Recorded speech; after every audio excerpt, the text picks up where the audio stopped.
Perjalanan memunguti kreweng-kreweng di tanah Jawa merupakan sebuah dedikasi dan obsesi saya untuk menggali bagaimana tradisi budaya gerabah di masa lalu dan masa kini.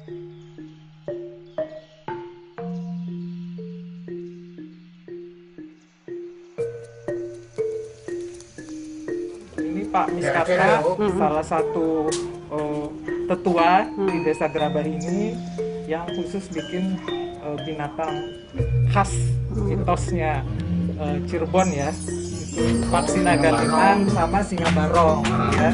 Enggak. Nah terus kan dari Paksinagaliman itu Bapak berapa tahun bikin itu? Terus sampai sekarang? Iya. Jadi artinya Bapak sekarang usianya 80? Usia, umur? Ya, umur. Bikin dari muda tuh umur 20 ya? Jadi ada 60 tahun Pak bikin ini ya? Dari di sini kan jarang sekali yang menerapkan sejarah-sejarah dari awal munculnya. Kalau profil sendiri aja kadang-kadang nggak tahu kan gitu kan. Hari ini saya berada di sebuah masjid, yaitu Masjid Keramat Kebagusan yang terletak di Desa Sitiwinangun, Jamblang, Cirebon. Terima kasih, hari ini saya ditemani dengan Pak Wastani sebagai Dewan Kemakmuran Masjid, yang kebetulan beliau juga adalah khotib di masjid ini. Kalau kita lihat apa kaitannya dengan nama Sitiwinangun, itu proses pembentukan manusia. Siti itu tanah, Winangun itu dibangun. Oh. Tapi yang membangun ini bukan manusia, tapi Tuhan. Allah itu menciptakan manusia dari tanah. Dari tanah? Iya. Betul Pak. Makanya ada kaitannya Tanah ini juga. yang dibangun ya Pak? Iya. Kalau yang sekarang ini gerabah itu kan yang membuat manusia ya. Iya. Dan mereka tidak mampu menciptakan ruh. Hanya Tuhan yang bisa mampu menciptakan ruh. Jadi tetap tanah yang dibangun menjadi sebuah karakter manusia oleh Allah itu. Jadi kalau kita bicara Islam itu sudah masuk ke tanah Jawi itu jauh-jauh abad 6 itu juga sudah ada, abad 7 juga sudah ada. Jadi memang di sini memang sudah masuk peradaban Islam. Tapi peradaban Islam yang notabene masih kulturalisasi, artinya seni-seninya itu terdiri dari 3 ornamen. 3 budaya itu. 3 budaya. Iya. Paksinagaliman ini boleh dikatakan juga nama lainnya adalah Singo Barong atau Barongan. Barongan itu guyub barengan gitu. Artinya simbol sebuah toleransi yang luar biasa. Karena Paksinagaliman itu adalah sebuah hewan yang diciptakan oleh para leluhur itu sebagai simbol kerukunan, baik itu kerukunan beragama dan kerukunan antar ras. Paksi itu simbol sebuah Islam sayap. Kemudian liman itu simbol simbol gajah, yaitu Hindustan ya, Hindu. Kemudian naga itu Cina ya. Jadi itu hewannya terdiri dari 3 komponen binatang, itu. 3 binatang. Artinya di situ sebuah toleransi yang sangat baik sekali yang dijalin di tanah Cirebon ini yang turun temurun gitu. Maka nama lainnya adalah Barongan, itu barong itu barengan. Gitu. Jadi saling menghargai, saling menghormati satu sama lain. Jadi di Cirebon sebelum Indonesia bicara toleransi, kita sudah bertoleransi dari dulu. Keren. Berada di studionya Mas Arkima, Poteri. Iya. Beliau adalah salah satu anak muda dari Sitiwinangun yang menekuni bidang gerabah, kemudian berkembang mempelajari glasir dengan pembakaran tinggi. Bisa ceritain nggak Arkima, mulainya kamu tertarik dengan pembakaran tinggi? Awal mulanya sih dari tahun 2016 kita belajar muter, dan pembakarannya juga masih yang biskuit lah kalau itu. Di tahun 2018 kita itu dapat bantuan dari kementerian berupa tungku glasir. Nah, dari situ kita dilatih berkembang sampai menjadi glasir itu, Bu. Yang latih ingat nggak siapa? Yang latih itu dari tim teman-teman dari ITB, Bu. Oh, dari grupnya ITB. dari Di situ ITB. kamu dilatih selain muter sampai pembakaran glasir. Pembakaran glasir. Kalau pelatihan sih, kalau muter sih kita otodidak sih. Udah bisa ya. Kalau muter itu ya basicnya dari orang tua kita ngajarin. Yang dari apa? Dari ITB itu ya hanya teknik glasirnya aja, Bu. Oke. Biskuit juga kamu udah menguasai ya pada saat Kalau itu? basket dari itu udah menguasai. Yang membuat kamu tertarik dengan glasir apa pada saat itu? Ada yang istilahnya mengajak atau kamu memang kayaknya bikin pakai glasir bagus juga ya? Gitu. Iya. Iya, awal ketertarikan sih pertama itu kita pengen yang namanya anak muda, Bu, ya, pengen punya barang yang lain, beda gitu tuh. Kebetulan juga di sini kan memang basicnya kan dari gerabah dan bisa dibikin keramik itu kan lebih apa? Lebih keren itu tuh, Bu. Jadi kita awalnya sih situ. Terus banyak dari apa dipakai sendiri cuma buat ngopi, ngeteh sendiri di rumah. Ternyata banyak yang minat itu, Bu. Saya upload di media sosial tuh banyak yang minat. Jadi semakin bersemangat buat membuatnya. Kalau dari produk yang saya bikin itu, yang paling saya suka itu kendi, Bu, bikin kendi. Oh, kendi. Bikin kendi itu asik gitu, Bu. Enak. Keasikannya tuh pas saat muternya tuh, Bu. Saat muter itu kayaknya udah apa? Dengan bentuk yang apa? Macam-macam dia tuh. dari bentuk bundar tiba-tiba mengecil itu tuh, Bu. Itu kayaknya tantangan ya. Tantangan.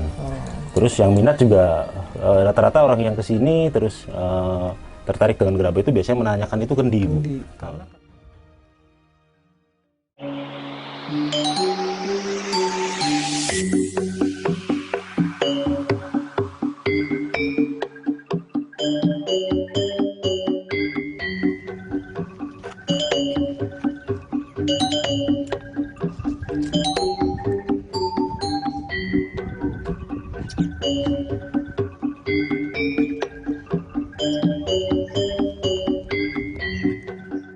Tahun mulai gawe lempung.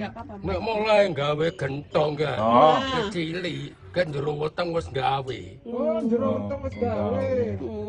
terus mulai ngetokno niku tahun 87 dipelajari Mas Rukan Tahun kali 87, Wagidi tahun 7 dia mulai mengaplikasikan terakota dari tahun 87. Dibantu sama Pak Rukan sama Wakidi. Umur piro umur? kula ta umur piro lahir iku tahun 50 umur piro karo Tahunnya 50. Tahun 50. Tahun sekarang umurnya berapa? Ini yang dipakai Mbak Mun buat referensi dia.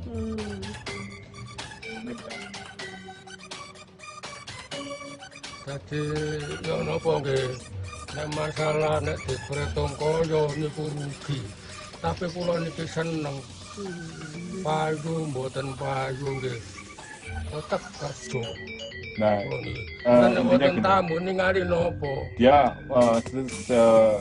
setiap hari itu bekerja, nggak tahu itu barangnya laku apa tidak, itu nggak tahu istilahnya. Tapi setiap hari dia dia berkarya, setiap hari dia berkarya. Intinya meskipun laku tidak laku, dia tetap bekerja. Setiap harinya seperti itu. ngeten lho ning wong mboten gadang ya Orang nggak punya. lumpuhaken pari lumpuhaken omahe rayap tumon ayampan ini kita tumon ya tuh bangun gaknya nggak no pari tambahnya nggak no lemak Bangun itu intinya gini, seneng gitu. dia suka mengumpulkan tanah liat. Nggak tahu itu meskipun nggak jadi beras, tapi dia suka mengumpulkan tanah liat untuk dibuat karya beliau. Iki yo nopo seneng benake. Yang begitu gimana enaknya? Mulai kecil sudah bermain tanah liat sampai pendengarannya nggak anu. Yopo, enggak nek wonten tamu. Mbak iki kudu mari saulan. Iki kudu mari, Mbak. Nah, Mbak ini kudu selesai 1 bulan. Ya wis dikerjakan aja. Meskipun dengan nominal yang nggak sesuai ya dia tetap dia kerjakan.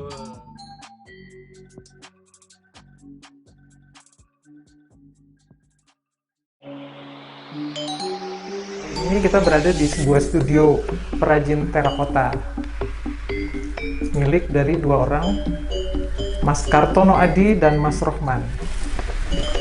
Salam kenal dari saya. Nama saya Kartono Adi, biasa dipanggil dengan Adi. Ini salah satu rekan kerja saya, namanya Mas Rohman, salah satu pengrajin di Trowulan. Jadi khususnya untuk ornamen-ornamen Majapahit. Referensi kita dari temuan-temuan yang ada di Trowulan. Jadi setiap hari itu kadang kalau ada waktu luang gitu kita ngambil artefak-artefak atau serpian-serpian pecahan di sawah atau enggak gitu di penggali batu bata. Jadi kita ambil, terus kita bawa pulang, kita lihat bentuknya seperti apa, ornamennya seperti apa. Nanti selesai itu kita dimensikan seperti yang kita harapkan. Apakah bentuk-bentuk yang kamu buat itu sesuai dengan peninggalan Majapahit atau sudah kamu kreasikan lebih baru? Lebih banyak kita kreasikan lebih baru, tapi kita tidak meninggalkan ciri khas Majapahitnya. Oke. Ciri khas Majapahit.